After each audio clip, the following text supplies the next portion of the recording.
देखिए चैप्टर 37 भारतीय राजनीति में दबाव समूह। तो भारतीय राजनीति में दबाव समूहों के बारे में हमें देखना है। दबाव समूह राजनीतिक दलों में किस अर्थ में भिन्न होते हैं? वे सत्ता प्राप्ति का प्रयत्न नहीं करते। बिल्कुल सही है। दबाव समूह एक नैतिक दबाव डालते हैं सत्ता पर जो लोगों के पक्ष में काम करे। दबाव समूह का कार्य क्या है? अपने स्वार्थ की पूर्ति के लिए सरकार पर दबाव डालना। स्वार्थ की पूर्ति का मतलब है अपने जो उनके एजेंडाज हैं, हित हैं, चाहे फिर वे लोगों से संबंधित हों। हालांकि वे लोगों से संबंधित ही होते हैं क्योंकि एक क्षेत्र विशेष का भी दबाव समूह हो सकता है। दबाव समूह का उल्लेख सामान्यतः क्या होता है? विशेष हित समूह के रूप में। दबाव समूह का प्रधान उद्देश्य क्या होता है? अपने सदस्यों के हितों की अभिवृद्धि करना। निम्नलिखित में से कौन सा कथन दबाव समूह का अर्थ बोध कराता है? नीति संबंधी निर्णयों को नियंत्रित करने हेतु प्रभाव डालने वाला समूह। डी मैक्कीन ने दबाव समूह को परिभाषित किया था गुमनाम साम्राज्य के रूप में। निम्नलिखित में से किसने प्रभावक समूह को विधानमंडल का तीसरा सदन माना? HM। ये प्रभावक समूह वही दबाव समूह है, प्रभाव समूह भी कह सकते हैं इन्हें। HM फाइनर। भारत में संगठित दबाव समूह गठित होने का मुख्य कारण क्या है? तो देखिए भारत में अनेक छोटे छोटे राजनीतिक दल ही दबाव समूह का कार्य करते हैं। संगठित राजनीतिक समूह जो राजनीति में सक्रिय हैं उनका कोई निश्चित विचार नहीं है। समूहों का भारत में न तो स्वतंत्र अस्तित्व है और न ही वह राजनीति में स्वायत्त की भूमिका का निर्वहन करते हैं। तो इसमें क्या है? उपयुक्त सभी है। निम्नलिखित में से कौन एक दबाव समूह है? भारतीय किसान संघ, भारतीय मजदूर संघ, विश्व हिंदू परिषद। ये सब ये क्या है? ये दबाव समूहों के रूप में कार्य करते हैं। गैर राजनीतिक संगठन भारतीय किसान यूनियन किस राज्य में सक्रिय है? उत्तर प्रदेश में। शेतकारी संगठन, कृषक संगठन किस राज्य की राजनीति में महत्वपूर्ण भूमिका निभाते हैं? ये महाराष्ट्र की जो राजनीति है उसमें महत्वपूर्ण भूमिका निभाते हैं। आगे देखिए क्वेश्चन नंबर 12। विश्व हिंदू परिषद, राष्ट्रीय स्वयंसेवक संघ, बजरंग दल आदि किस राजनीतिक दल के दबाव समूह हैं? भाजपा के। भारतीय राजनीति में सक्रिय व्यवसायिक संघ जो राजनीतिक दलों की नीतियों को प्रभावित करते हैं तो FICCI और एसोचैम, ये दोनों ही हैं। अखिल भारतीय किसान सभा का गठन किस वर्ष हुआ था? 1936 में ये गठन हुआ। भारतीय राजनीति में साम्यवादी विचारधारा से प्रभावित हुआ तुर्क का अस्तित्व किस वर्ष के बाद हुआ है? तो 1969 में के बाद ऐसा हुआ है। निम्नलिखित में से कौन सही सुमेलित है? तो नाडार जाति संघ तमिलनाडु के हैं, रेड्डी आंध्र प्रदेश के हैं, लिंगायत कर्नाटक के हैं, सभी सही हैं। निम्नलिखित में से किसे एक दबाव समूह माना जाता है? मजदूर संघ के सदस्य को। पंचायत, लोकसभा ये नहीं, ऐसा नहीं, मजदूर संघ के सदस्य को। अब देखिए सुमेलित करना है इसमें। तो भारतीय किसान यूनियन तो ये यूपी से है, ठीक है, वहाँ पश्चिमी उत्तर प्रदेश। शेतकारी संगठन महाराष्ट्र से, भारतीय किसान संघ गुजरात से, रैयत संघ कर्नाटक से है। ओके, आगे चलते हैं। अखिल भारतीय विद्यार्थी परिषद किसका संगठन है? भाजपा का है। ऑल इंडिया स्टूडेंट फेडरेशन आपका जो साम्यवादी दल है। National student union of India Congress का है, NSUI। समता युवाजन समाजवादी पार्टी का है। भारत में निम्नलिखित में से कौन दबाव समूह की भूमिका निभाता है? तो INTUC। क्वेश्चन नंबर 21, इसमें सुमेलित करना है।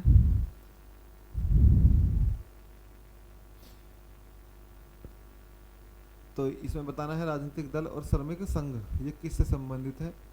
AITUC all India trade union Congress, ठीक है, और ये INTUC, फिर ITUC और BMS। तो देखिए इसमें क्वेश्चन नंबर 21 में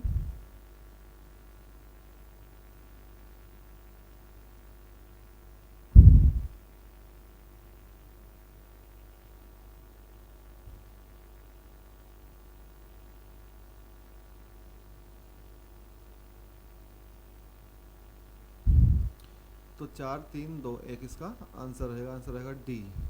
तो 4 3 2 1।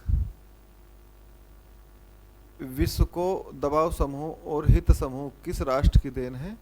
तो ये अमेरिका की देन है। अच्छा, इस क्वेश्चन को हम यहाँ डायरेक्ट देख सकते हैं, ऐसे देखिए, ये रहा।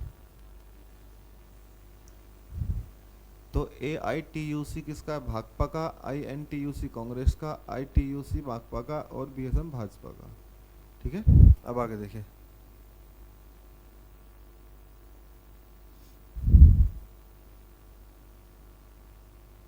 दल बदल विरोधी, ये क्वेश्चन, ये जो चैप्टर है ये है 38। दल बदल विरोधी कानून, एंटी डिफेक्शन लॉ, संविधान में कौन सा संशोधन बिल या संशोधन से संबंधित है? तो 52वां संविधान संशोधन एंटी डिफेक्शन लॉ का है।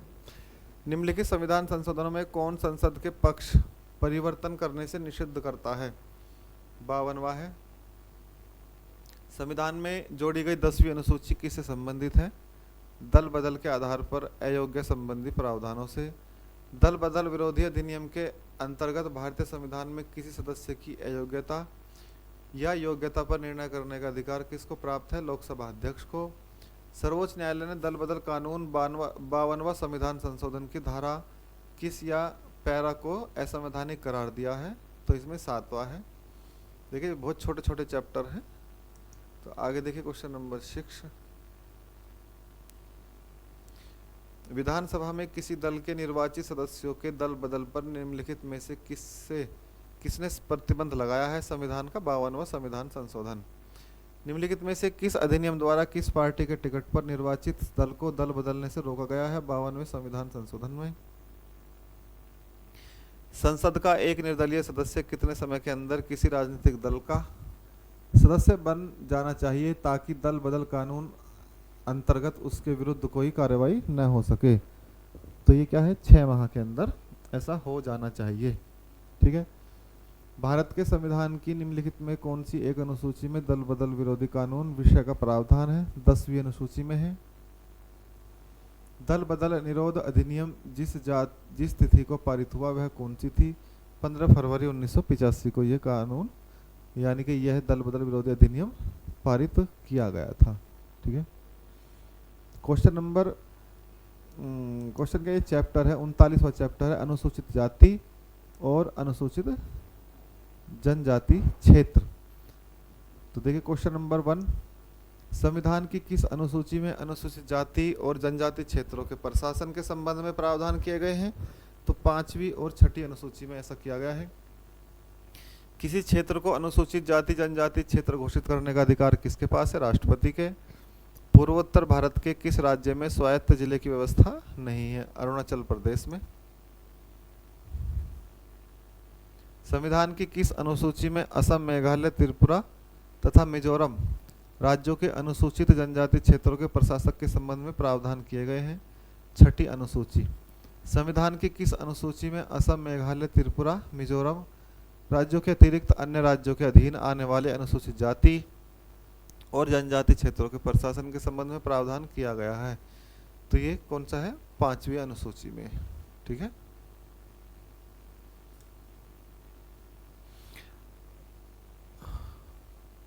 अब देखिए चैप्टर 40, पिछड़े वर्गों के संबंध में विशेष प्रावधान। तो पिछड़े वर्गों से संबंधित विशेष प्रावधान क्या है? संविधान में किन वर्गों के संबंध में विशेष प्रावधान किया गया है? तो ये क्या है? पिछड़े वर्गों से।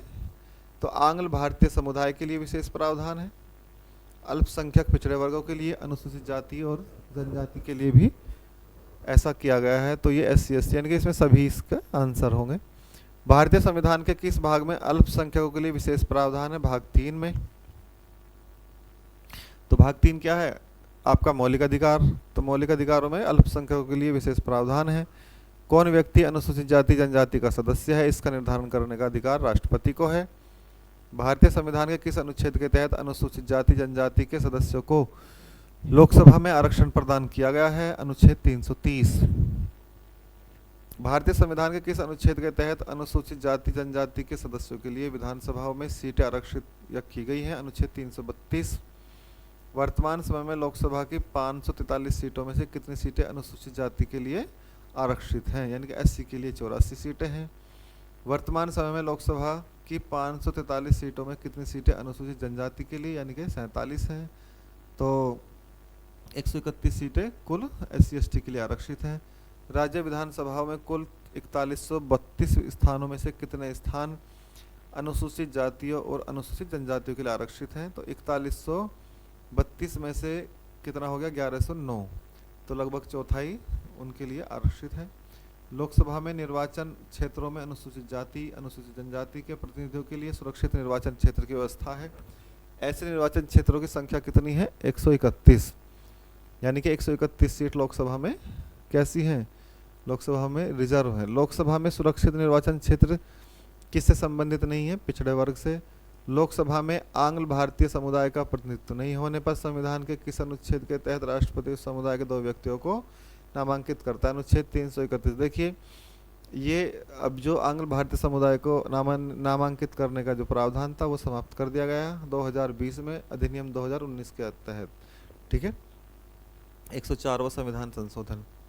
राज्य विधानसभा के आंग्ल भारतीय समुदाय का प्रतिनिधित्व नहीं होने पर, तो ये फिर वही बात कही गई, विधानसभाओं की बात है। तो विधानसभाओं में तो अभी ऐसा होता है, तो अनुच्छेद 333 के तहत ये किया जाता है। आगे देखिए, संविधान के किस अनुच्छेद द्वारा अनुच्छेद 338 में संशोधन करके अनुसूचित जाति जनजाति आयोग के संबंध में प्रावधान किया गया है? तो 65वें संविधान संशोधन के द्वारा ऐसा किया गया था। संविधान के किस संशोधन द्वारा अनुसूचित जनजातियों के लिए एक पृथक राष्ट्रीय आयोग के गठन का प्रावधान है? 89वें संविधान संशोधन के लिए ऐसा प्रावधान किया गया है। मूल संविधान में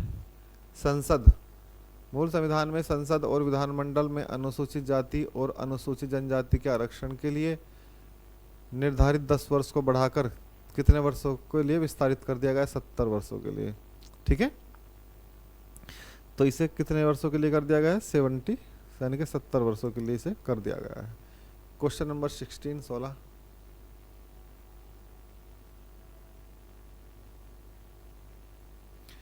संविधान में अनुसूचित जाति अनुसूचित जनजाति को क्या परिभाषित किया गया है? नहीं। प्रत्येक राज्य में अनुसूचित जाति अनुसूचित जनजातियों की सूची कौन तैयार करता है? प्रत्येक राज्य के राज्यपाल की सलाह से राष्ट्रपति लोकसभा में आंग्ल भारतीय समुदाय के कितने व्यक्तियों को प्रतिनिधित्व न होने की स्थिति में मनोनीत कर सकते हैं? ये वही बात है, 2 को।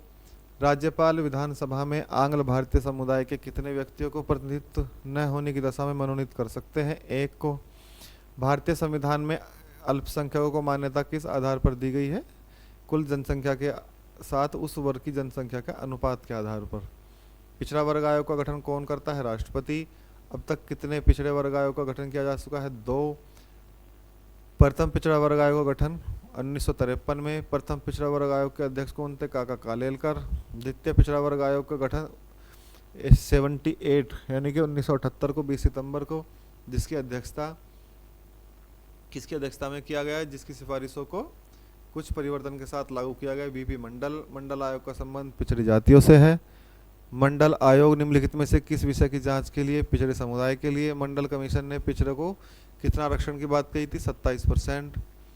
राष्ट्रीय पिछड़ा वर्ग आयोग की स्थापना कब हुई थी? 1993 में। क्रीमी लेयर की संकल्पना से क्या तात्पर्य है?